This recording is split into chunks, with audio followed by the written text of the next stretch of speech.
क्यों शिवरात्रि पर जाग जाते हैं भगवान शिव? शिवरात्रि से पहले कौन चलाता है ब्रह्मांड?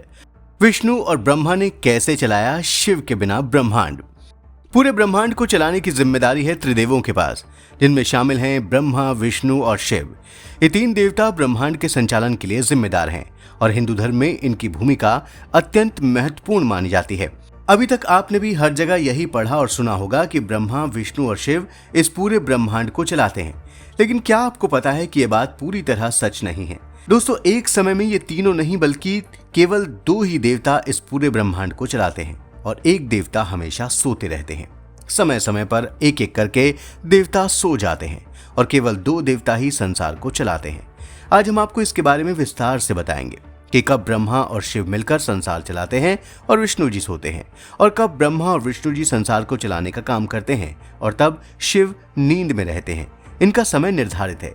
चलिए इनकी समय सीमा के बारे में भी जानेंगे और इस पर भी नजर डालेंगे कि किस भगवान की क्या जिम्मेदारी है।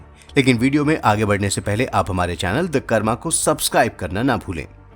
दोस्तों, जैसे ही सब लोगों की जिम्मेदारी या काम बटा हुआ होता है, वैसे ही भगवान जी की जिम्मेदारियां भी बटी हुई होती हैं। ब्रह्मा, विष्णु और शिव ये तीनों मिलकर पूरे संसार को चलाते हैं और इनके कंधों पर भी जिम्मेदारियां हैं। हिंदू धर्म के अनुसार ब्रह्मा सृष्टि के निर्माता हैं और उन्हें विश्व के पहले देवता के रूप में पूजा जाता है। ब्रह्मा जी का कार्य ब्रह्मांड की रचना करना है। वो जीवन का आरंभ करते हैं और हर प्राणी को अस्तित्व प्रदान करते हैं। किंतु आपको जानकर आश्चर्य होगा कि ब्रह्मा जी की पूजा हिंदू धर्म में बहुत कम होती है। इसका कारण है कि उनका कार्य सीमित है।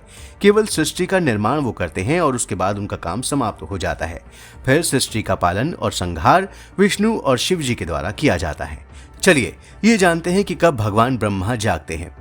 देवशयनी एकादशी से लेकर देवोत्थान एकादशी तक ब्रह्मा और शिव मिलकर संसार को चलाते हैं और विष्णु भगवान सोते हैं, और शिवरात्रि से देवशयनी एकादशी तक भगवान ब्रह्मा सो जाते हैं। भगवान विष्णु और शिव मिलकर पूरे ब्रह्मांड को चलाते हैं।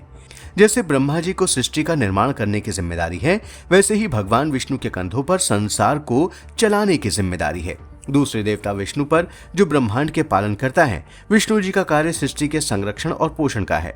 वो सृष्टि के हर जीव को जीवनदायिनी शक्ति प्रदान करते हैं। विष्णु जी का प्रमुख कार्य दुनिया में हर समय धर्म की रक्षा करना है। जब भी पृथ्वी पर अत्याचार बढ़ता है या धर्म का उल्लंघन होता है, तो विष्णु जी विभिन्न अवतारों में धरती पर आते हैं। इनमें प्रमुख अवतार हैं राम और कृष्ण। इन अवतारों के माध्यम से उन्होंने दुनिया को राह दिखाई और धर्म की स्थापना की। दोस्तों, जैसे ब्रह्मा जी कुछ समय के लिए विश्राम करते हैं, वैसे ही विष्णु भगवान भी कुछ दिनों के लिए सो जाते हैं। आइए जानते हैं कि कब कब भगवान विष्णु जागते और कब सो जाते हैं। देवोत्थान एकादशी से शिवरात्रि तक ब्रह्मा और विष्णु मिलकर संसार का संचालन करते हैं और शिवरात्रि से देवशयनी एकादशी तक विष्णु और शिव जी संसार को मिलकर चलाते हैं और ब्रह्मा जी सो जाते हैं। देवशयनी एकादशी से देवोत्थान एकादशी तक भगवान विष्णु विश्राम की मुद्रा में रहते हैं। तो ऐसे समय पर केवल दो ही भगवान मिलकर संसार को चलाते हैं। दोस्तों, इस लिस्ट में अगला नंबर है भगवान शिव का। वो इस पूरी सृष्टि के संहारक हैं। लेकिन क्या आप जानते हैं कि शिव का कार्य केवल विनाश करना नहीं होता, उनका कार्य सृष्टि का पुनर्निर्माण करना भी है। शिव के द्वारा किया गया संहार एक नई शुरुआत का संकेत है, जिससे सृष्टि का पुनः निर्माण हो सके। शिव का जीवन तात्विक दृष्टि से बहुत गहरा है। वो योगी हैं, ध्यान और साधना के प्रतीक हैं। शिव की उपासना से आत्मज्ञान और मुक्ति की प्राप्ति होती है। उनका सबसे प्रसिद्ध रूप नटराज का है, जिसमें वो नृत्य करते हुए सृष्टि के संहार और पुनर्निर्माण का कार्य करते हैं। विष्णु और ब्रह्मा जी की तरह भगवान शिव भी कुछ समय के लिए निद्रा मुद्रा में रहते हैं और शिवरात्रि से भगवान शिव जाग जाते हैं और पूरे ब्रह्मांड को चलाते हैं। शिवरात्रि से देवशयनी एकादशी से देवोत्थान एकादशी तक विष्णु और शिव मिलकर पूरे ब्रह्मांड का संचालन करते हैं और देवोत्थान एकादशी से लेकर शिवरात्रि तक भगवान शिव निद्रा की मुद्रा में सो जाते हैं और शिवरात्रि आने पर वो जाग जाते हैं। दोस्तों, यही कारण है कि कभी भी ब्रह्मा, विष्णु और शिव मिलकर इस ब्रह्मांड को नहीं चलाते हैं। दोस्तों, क्या आपको पहले इसके बारे में जानकारी थी? शायद ही कुछ लोगों को इस बारे में पता हो। कैसी लगी आपको हमारी ये स्टोरी?